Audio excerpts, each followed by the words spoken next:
There exists within every human soul a deep, unseen terrain, an interior world woven with symbols, instincts, dreams, and truths unspoken. To ignore this world is to remain a stranger to oneself, but to explore it is to stand before a mirror not of vanity, but of transformation. In the heart of the feminine psyche there lies immense power, not the kind that shouts, but the kind that shapes. Often misunderstood, this power hides behind projections, personas, and cultural expectations. It is not weakness nor submission, it is mystery, depth, and creation, but like all true power, it contains both light and shadow. The anima archetype represents one of the most profound and compelling forces within the human psyche. It is the feminine image or dimension within the unconscious mind of a man. Far from being merely a passive or decorative presence, the anima plays a transformative role in shaping thoughts, behaviors, relationships, and inner life. Rooted deeply in the collective unconscious, the anima embodies all the psychological tendencies and traits that are culturally associated with the feminine, but repressed or unrecognized in the conscious masculine mind. The anima is not a fixed personality. Rather, she evolves over the course of a man's life through various stages and symbolic representations. In early development, she might appear as the mother figure, both nurturing and smothering, symbolizing the first deep emotional connection a man experiences. As he matures, this figure can take on the characteristics of a young maiden or seductress, often idealized in ways that are unrealistic or overly romantic. Later in life, the anima may transform again into a wise woman or spiritual guide, signaling a deepened psychological integration. These stages reflect the man's growing ability to relate to his own emotions, intuition, and inner world, rather than remaining fixated on external projections or fantasies. In many ways, the anima acts as a bridge to the unconscious. When a man dreams, feels intuitively, or becomes emotionally overwhelmed, it is often the anima's influence at play. She invites him to look inward, to confront aspects of himself he might otherwise ignore: vulnerability, longing, creativity, and empathy. She also appears in dreams and visions, often symbolized by a mysterious woman, an artist, a lover, or even a witch. These figures can be benevolent or frightening depending on the state of the man's relationship with his unconscious. The anima is not simply a benign muse. When repressed or denied, she can distort reality, provoke emotional chaos, or lead a man into obsessive or irrational behavior. One of the central tasks in personal development is to recognize how the anima shapes perception. Many men unconsciously project their anima onto real women, especially romantic partners.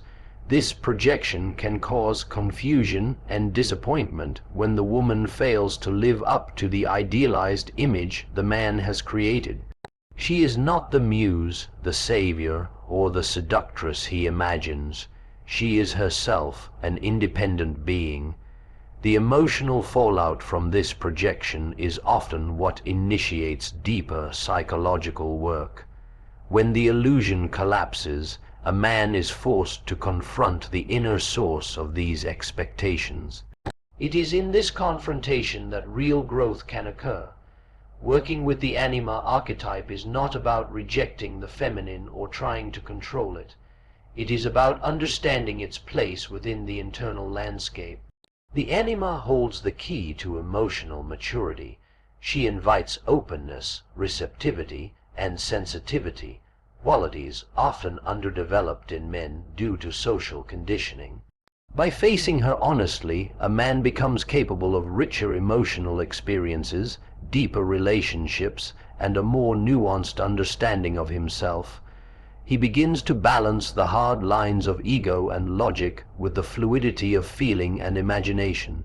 This process of integrating the anima is part of a larger psychological journey known as individuation. Individuation is the path toward becoming a whole and balanced self. For a man, this means recognizing that his psyche is not purely rational or aggressive, but also intuitive, creative, and emotionally complex. The anima often serves as a guide on this journey. She challenges him to explore the deeper layers of his personality, the hidden motives and unhealed wounds. She can lead him through periods of confusion, heartbreak, and disillusionment, but also through breakthroughs of insight, art, and wisdom. It is important to note that the anima is shaped not only by personal experience but also by cultural imagery and myth. Stories, films, and media often present exaggerated versions of the feminine in either angelic or demonic.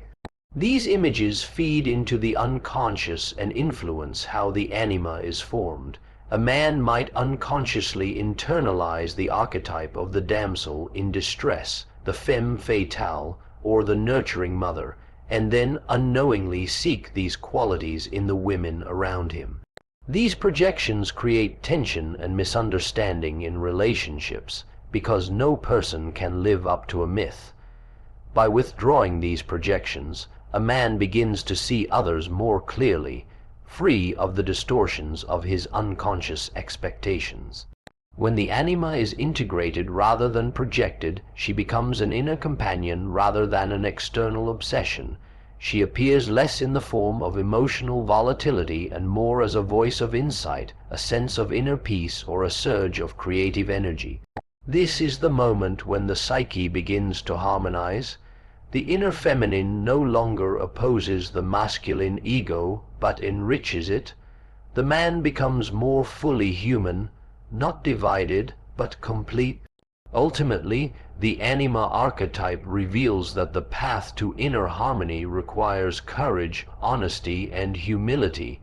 It requires the willingness to listen to the voice within, to honor emotion as much as logic, and to accept complexity over simplicity.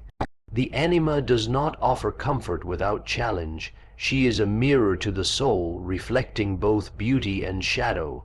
In following her guidance, a man is not led away from himself, but directly into the depths of who he truly is. Shadow integration is one of the most transformative aspects of psychological growth.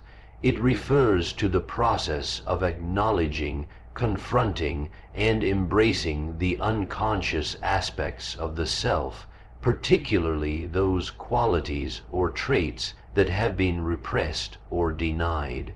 These repressed elements, collectively known as the shadow, are often viewed as the dark or undesirable parts of the personality. The shadow contains not only negative qualities such as anger, greed, jealousy, and selfishness, but also positive traits that have been suppressed due to fear, cultural conditioning, or personal limitations.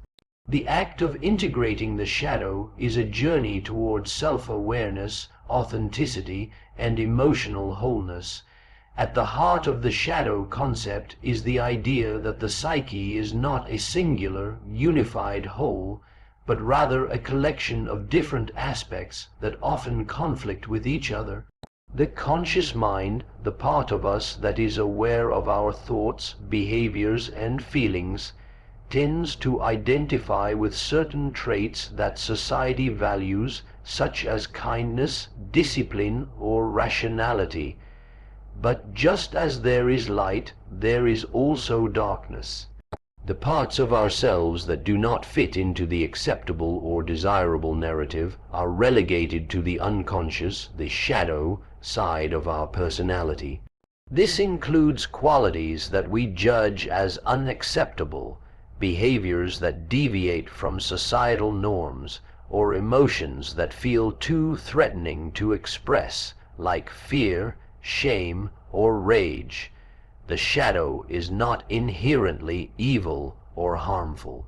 It is simply the parts of the self that are outside of the conscious ego's awareness, often representing aspects of personality or life experience that have been rejected because they are perceived as flaws or weaknesses. These qualities are often buried under layers of defense mechanisms such as denial, repression, or projection. They are not eradicated or erased, but are pushed into the unconscious, where they can operate in secret, influencing our decisions, relationships, and actions in ways we are unaware of. Integrating the shadow requires confronting these repressed aspects and understanding that they are not inherently bad or dangerous. The shadow contains vital energy that, when acknowledged and integrated, can lead to greater self-understanding and emotional growth. This process involves looking inward and asking hard questions. What parts of myself have I denied or hidden? What emotions do I struggle to feel or express? What behaviors do I judge as unacceptable? What aspects of my personality do I reject, and why? When we repress certain qualities, we often do so because we are afraid of what they represent. We might fear that if we acknowledge our anger, for example, it will consume us or harm others. We might fear that recognizing our jealousy or greed will make us appear weak or immoral. But in denying these emotions or behaviors, we fail to understand the deeper roots of our feelings. Anger, for instance, might be a sign of unmet needs or boundaries, and jealousy may point to a fear of losing something we value. When we push these feelings aside, we miss the opportunity to learn from them and transform them into healthier expressions of emotion or behavior. The shadow often manifests in projection, which occurs when we see undesirable qualities in others that we are unwilling to recognize in ourselves. For example, a person who has repressed their own anger might become irritated by the anger of others, projecting their own repressed emotion onto someone else. Similarly, someone who has denied their own sense of inadequacy may become judgmental of others' perceived weaknesses. This projection keeps us locked in a cycle of misunderstanding and conflict, preventing us from recognizing the parts of ourselves that need healing. When we integrate the shadow, we stop projecting it onto others and start owning it as part of our own experience. One of the most difficult aspects of shadow integration is the recognition that the shadow is not just the negative or dark parts of ourselves. It also includes traits that we have rejected because they do not fit with our ideal self-image or societal expectations. For example, a person who prides themselves on being selfless and helpful might repress their own need for self-care or personal boundaries. In doing so, they may overextend themselves, neglecting their own needs in favor of others. The shadow might also contain creative, spontaneous, or playful aspects of the self that are viewed as impractical or childish in adulthood. These qualities, when denied, can lead to feelings of frustration, burnout, or a lack of joy in life. Integrating the shadow does not mean becoming controlled by these repressed traits, but learning how to express them in a healthy and constructive way. When we recognize and accept the darker or more vulnerable parts of ourselves, we are less likely to act them out unconsciously. Instead, we can express them consciously in ways that are appropriate and aligned with our values. For instance, anger can be used to set boundaries or advocate for justice. Greed can be transformed into a drive for success or the desire to create wealth for others. The key is not to deny these emotions or behaviors, but to channel them in ways that promote personal growth and social harmony. The process of shadow integration is often uncomfortable because it forces us to confront parts of ourselves that we would rather ignore. It requires humility and self-compassion, as we must be willing to accept our imperfections and flaws. This can be a painful process, especially when we realize how much of our unconscious life has been shaped by these repressed aspects. However, the rewards of shadow integration are immense. When we make the unconscious conscious, we become more whole, more authentic, and more capable of living in alignment with our true selves. Through this process, we not only gain a deeper understanding of ourselves, but also become more empathetic and compassionate toward others. We recognize that everyone has their own shadows, their own struggles, and their own unacknowledged parts. This creates a space for greater connection and understanding in our relationships, as we stop seeing others as projections of our own denied traits and begin to appreciate their humanity. Projection is one of the most intriguing and pervasive mechanisms in the human psyche, deeply embedded in the way we interact with the world and with others.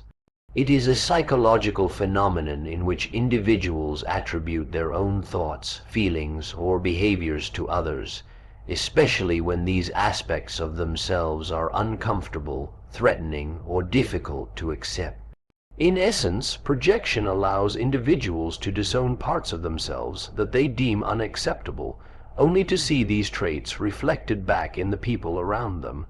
While this process is largely unconscious, it plays a major role in shaping perceptions, relationships, and personal dynamics. The mechanism of projection operates on a fundamental level of self-defense. When we encounter feelings, desires, or characteristics within ourselves that we deem negative or undesirable, whether due to social conditioning, personal experiences, or unresolved conflicts, we are faced with a psychological challenge.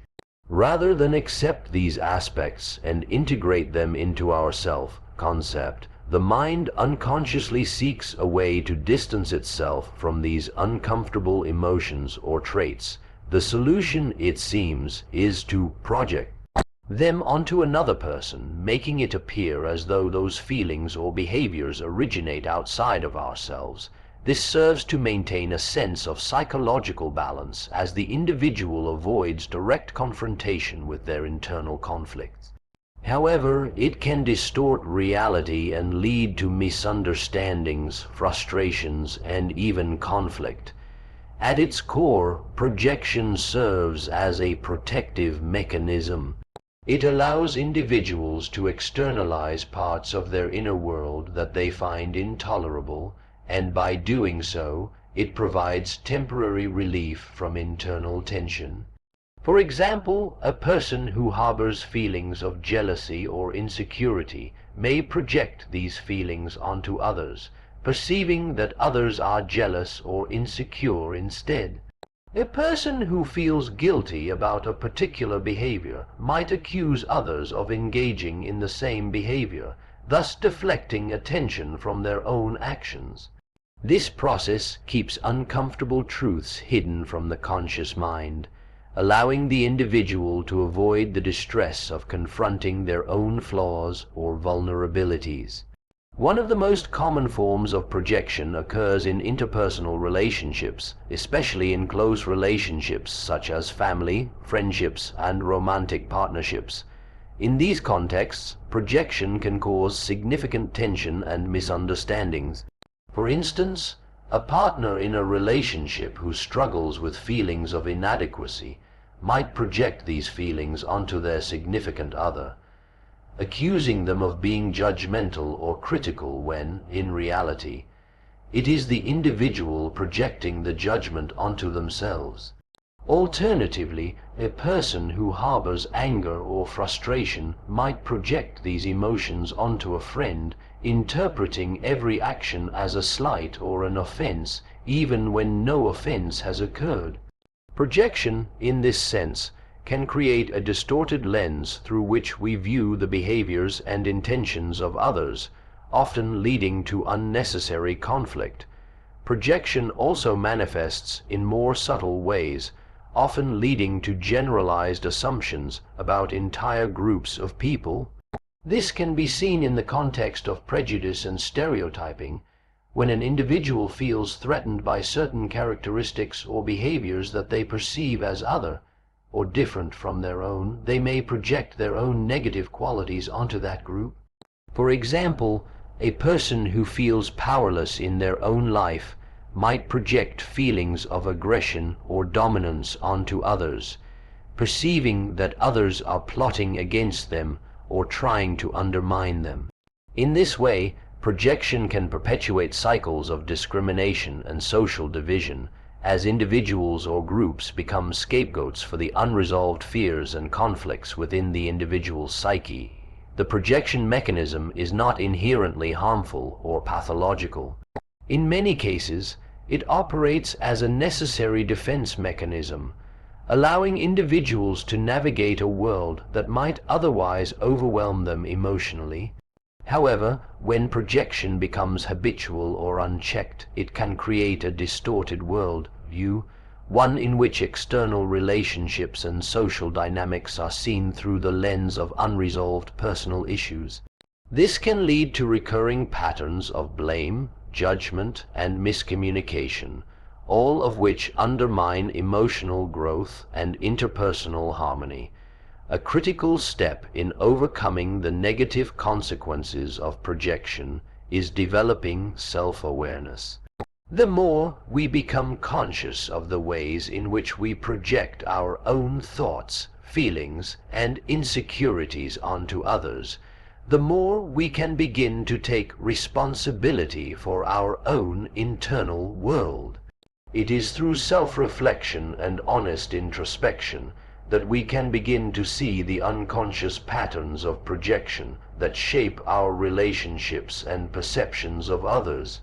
Rather than blaming others for the way we feel, we start to ask ourselves why we are having certain reactions and where those emotions are coming from.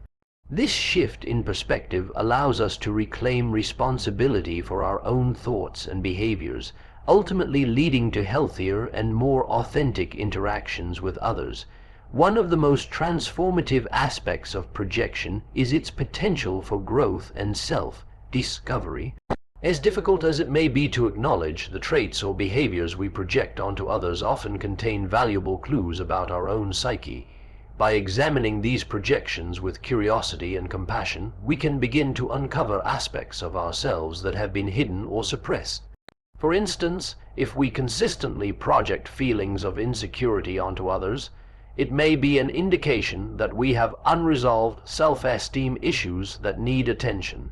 If we project anger or frustration onto someone else, it might signal that we have not learned how to express or manage these emotions in a healthy way.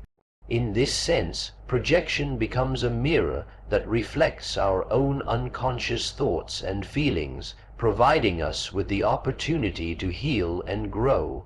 One key aspect of overcoming projection is learning to tolerate uncomfortable emotions. Many of us are conditioned to avoid or suppress emotions that are deemed negative or undesirable, such as anger, sadness, or fear. By projecting these emotions onto others, we avoid the uncomfortable task of facing them within ourselves. However, by learning to sit with these emotions and understand their underlying causes, we can begin to disarm the power of projection. Rather than externalizing our feelings, we begin to integrate them into our conscious experience, allowing them to inform our actions and decisions in healthier ways. Projection also plays a significant role in the dynamics of the shadow, a psychological concept that represents the unconscious aspects of the personality that are repressed or denied. When we project qualities of the shadow onto others, we fail to acknowledge and accept those aspects within ourselves. Shadow work, which involves integrating these repressed parts of the psyche, requires a willingness to confront projection and take ownership of the qualities we are reluctant to acknowledge. By recognizing our projections, we can begin to heal the wounds that keep us locked in these patterns of distortion and denial. Ultimately, projection is a natural part of the human experience. It is a defense mechanism that helps protect us from confronting difficult emotions and inner conflicts. However, it also has the potential to distort our perceptions and hinder personal growth. By becoming aware of the ways in which we project our inner world onto others, we can begin to take responsibility for our own feelings and reactions. This process of self-awareness and integration allows us to break free from the limitations of projection and develop more authentic and meaningful relationships with ourselves and others. Through this journey, we not only gain a deeper understanding of the unconscious forces that shape our behavior, but also create the possibility for true emotional healing and personal transformation. The archetypes of the feminine represent universal patterns of behavior, emotion, and energy that transcend individual experience, culture, and time. These archetypes reflect the multifaceted nature of the feminine psyche and encompass a range of characteristics, both light and dark, nurturing and destructive. They are the deep, symbolic expressions of the feminine in its many forms, representing a rich inner world of myth, history, and personal identity. The study of these archetypes is rooted in the idea that the unconscious mind is filled with universal symbols and motifs, a concept championed by Carl Jung. These symbols or archetypes shape our collective experiences and our understanding of ourselves, often influencing how we relate to others, especially in the context of gender and identity. Among the most commonly explored feminine archetypes are the mother, the maiden, the crone, the lover, the warrior, and the queen. These archetypes are not rigid categories but dynamic, living energies that shift and evolve over time, influencing women and men alike.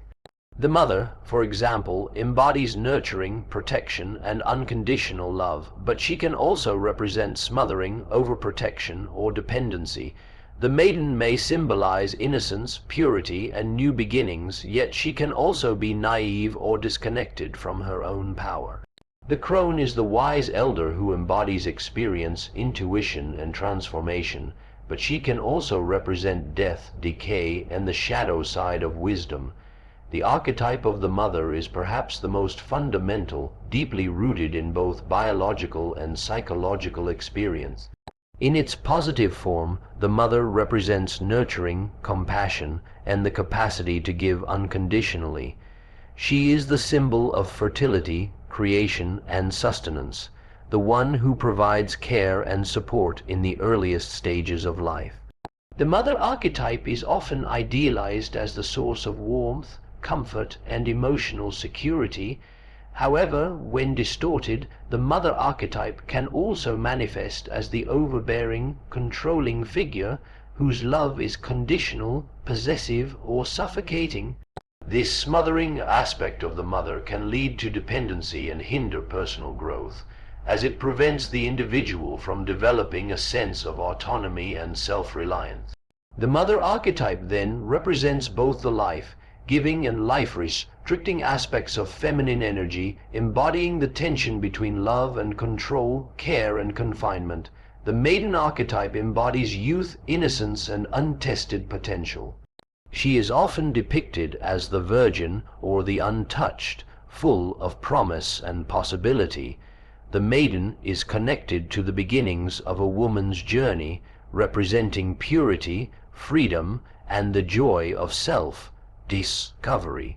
She is the one who has not yet experienced the trials of life or the complexities of adult relationships, and her energy is often characterized by exploration, curiosity, and a desire for new experiences.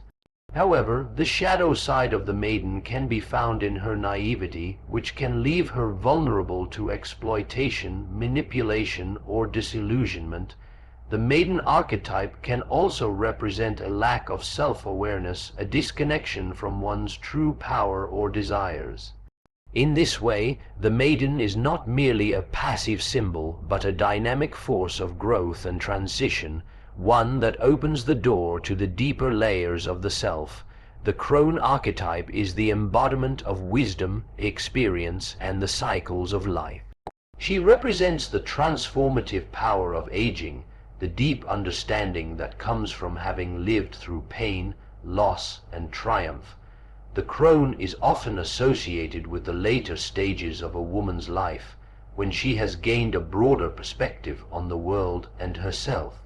Her energy is often characterized by introspection, intuition, and the ability to see beyond the surface of things. She is the one who has witnessed the fullness of life, and as such, she holds the knowledge of birth, death, and rebirth.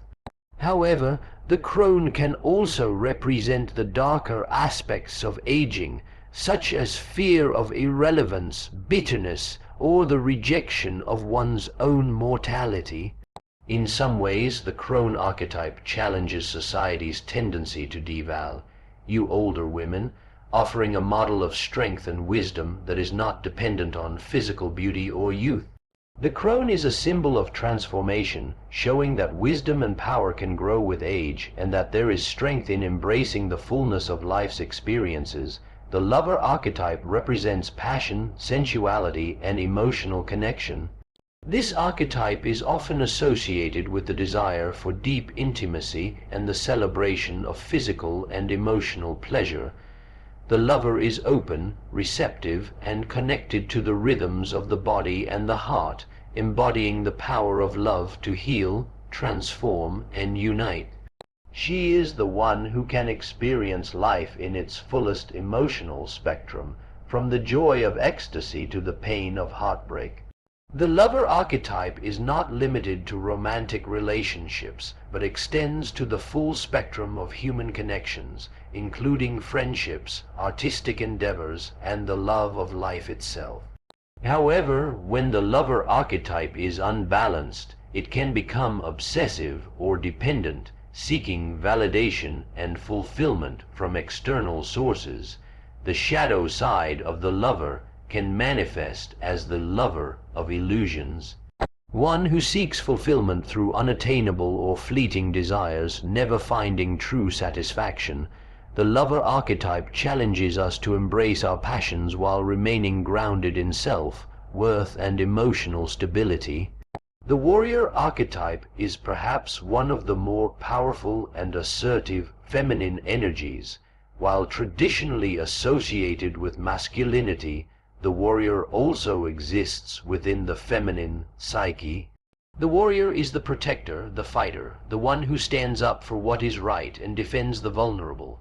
This archetype is characterized by strength, courage, and the will to overcome obstacles. The warrior is not afraid to take action, to face challenges head on, and to stand firm in the face of adversity. The warrior archetype empowers women to claim their personal power, set boundaries, and take charge of their own destiny.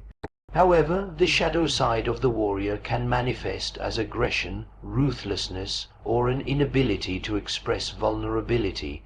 When out of balance, the warrior can become consumed with the desire for control, domination, or perfection. The challenge for the feminine warrior is to balance strength with compassion, power with empathy, and action with introspection. The queen archetype embodies leadership, sovereignty, and self-possession. The queen represents a woman who is in full command of her own life, able to rule over her inner and outer worlds with grace and wisdom. She is not a queen in the traditional sense of power for power's sake, but rather a sovereign who leads with integrity, responsibility, and an understanding of the needs of others. The queen is someone who has a clear vision, a sense of purpose, and the authority to create change in her life and the lives of others. However, the shadow side of the queen can manifest as tyranny, control, or the manipulation of others for personal gain. The queen archetype teaches women to claim their authority, to lead from a place of authenticity, and to recognize that true leadership is rooted in service and empowerment, not domination. Each of these feminine archetypes, the mother, the maiden, the crone, the lover, the warrior, and the queen, represents a distinct and essential aspect of the feminine experience. Together, they form a dynamic, evolving whole, each archetype feeding into and transforming the others. They are not static roles, but fluid energies that emerge at different times in a woman's life, each with its own unique challenges, lessons, and gifts. The key to embracing the full power of these archetypes is not to see them as separate, fixed identities, but as interconnected aspects of the self that are all integral to the process of personal growth and self-realization. Cultural conditioning is a powerful and often invisible force that shapes the way individuals think, behave, and perceive themselves and others.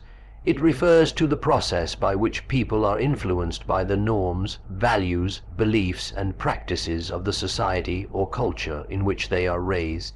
From an early age, individuals are exposed to a set of expectations about how they should live, what they should believe, and what behaviors are considered acceptable. These expectations come from various sources, including family, education, media, religion, and peers.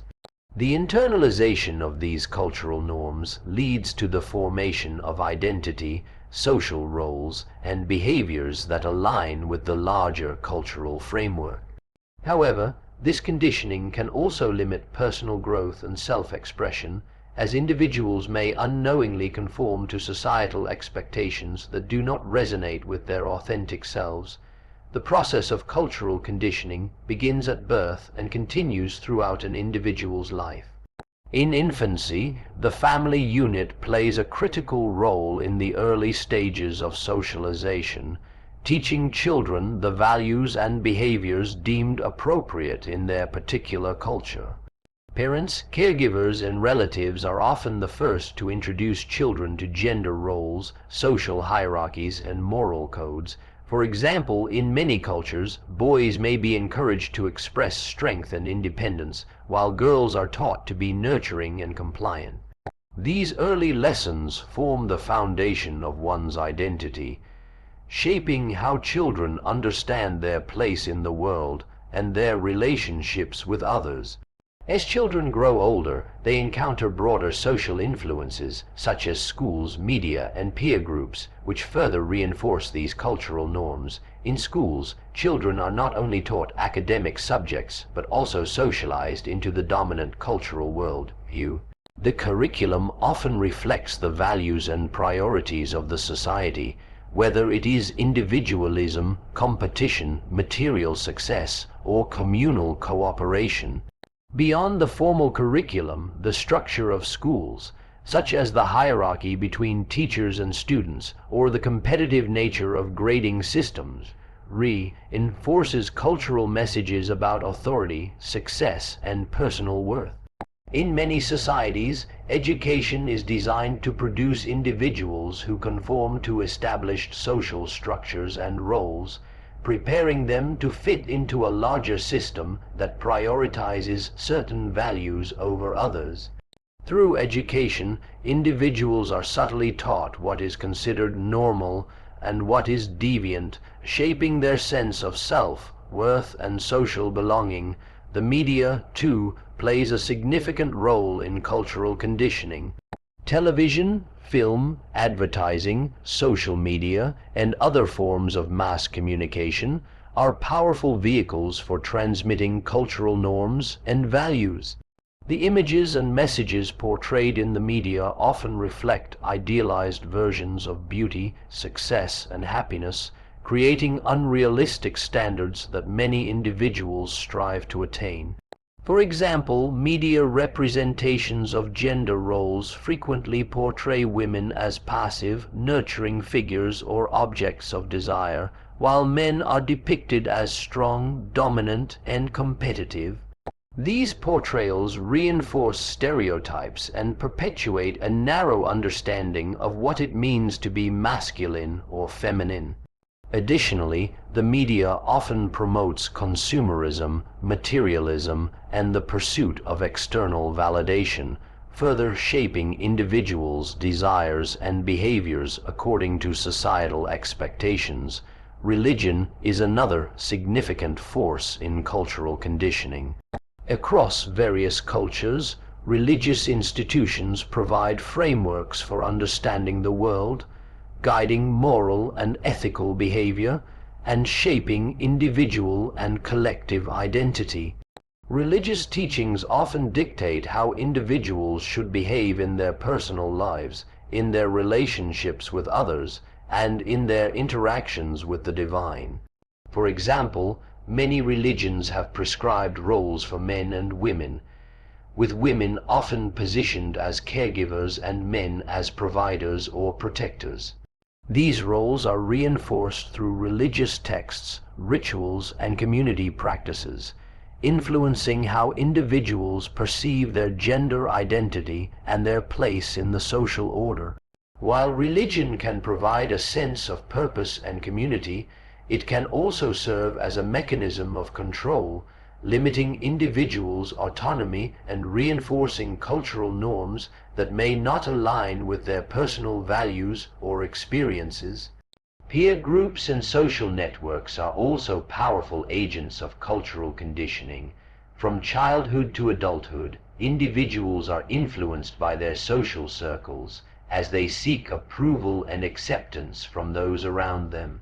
Peer pressure can dictate everything from clothing choices to career aspirations, as individuals conform to the expectations of their friends, colleagues, or social groups. Social networks, particularly in the age of social media, can amplify these pressures as individuals strive to present a curated version of themselves that fits into a particular social mold. In this context, cultural conditioning becomes not only an internalized process, but also a public performance, as individuals adapt their behavior to meet the expectations of the larger social group.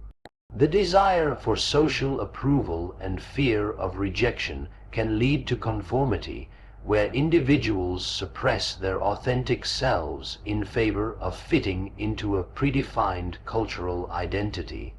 One of the most profound ways cultural conditioning affects individuals is through the internalization of societal expectations regarding gender, race, and class. These social categories are constructed and reinforced through cultural conditioning, dictating how individuals experience their identities and interact with the world.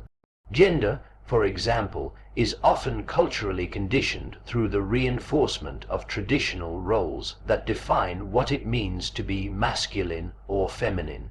Boys may be conditioned to suppress emotional vulnerability and display toughness, while girls may be taught to prioritize relationships and caregiving. These expectations create a limited understanding of gender, ignoring the full spectrum of human experience and expression. As a result, individuals may struggle with internal conflicts or feel pressured to conform to roles that do not reflect their authentic selves. Similarly, cultural conditioning around race and ethnicity plays a crucial role in shaping individuals' experiences and identities. In societies with entrenched racial hierarchies, individuals may internalize stereotypes or biases that influence how they view themselves and others. People of color may face cultural conditioning that reinforces ideas of inferiority or marginalization, while those from dominant racial groups may be conditioned to believe in their own superiority. This conditioning can lead to racial prejudice, discrimination, and inequality, as individuals navigate a world shaped by deeply ingrained cultural assumptions about race and power. At the same time, individuals from marginalized racial backgrounds may struggle with feelings of shame or invisibility, as cultural conditioning excludes their experiences or identities from the dominant narrative. Class is another powerful axis of cultural conditioning.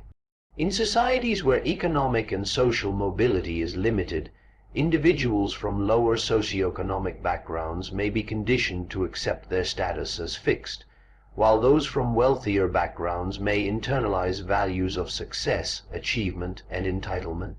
Cultural conditioning reinforces these class distinctions, creating